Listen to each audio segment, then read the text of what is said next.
بسم اللہ الرحمن الرحیم۔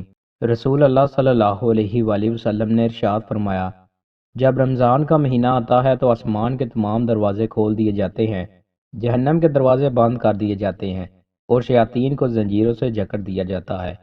رسول اللہ صلی اللہ علیہ وآلہ وسلم نے ارشاد فرمایا، کسی مسلمان کے لیے جائز نہیں کہ وہ اپنے کسی باعث سے 3 دن سے زیادہ تعلق کاٹے کہ جب وہ ملے تو یہ ایک طرف منہ پھیر لے اور دوسرا دوسری طرف، اور دونوں میں اچھا وہ ہے جو سلام پہلے کرے۔ رسول اللہ صلی اللہ علیہ وآلہ وسلم نے ارشاد فرمایا، جب رات میں سونے لگو تو چراغ بجھا دیا کرو اور دروازے بند کر لیا کرو اور مشکیزوں کا منہ باندھ دیا کرو اور کھانے پینے کی چیزیں ڈھک دیا کرو۔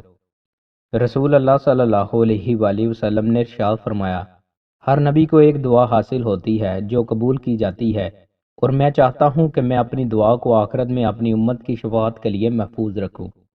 رسول اللہ صلی اللہ علیہ وآلہ وسلم نے ارشاد فرمایا، جس شخص نے اللہ کے لیے اس شان کے ساتھ حج کیا کہ نہ کوئی فحش بات ہوئی اور نہ کوئی گناہ، تو وہ اس دن کی طرح واپس ہوگا جیسے اس کی ماں نے اسے جنا تھا۔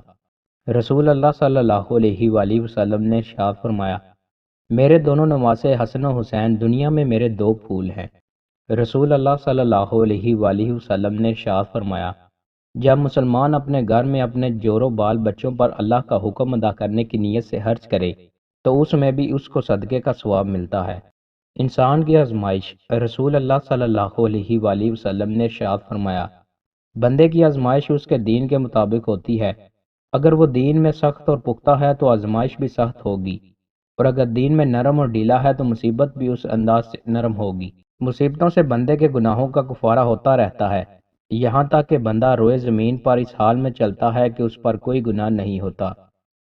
دوستوں، مزید اچھی ویڈیوز کے لیے ہمارے چینل کو سبسکرائب لازمی کریں۔ بہت شکریہ۔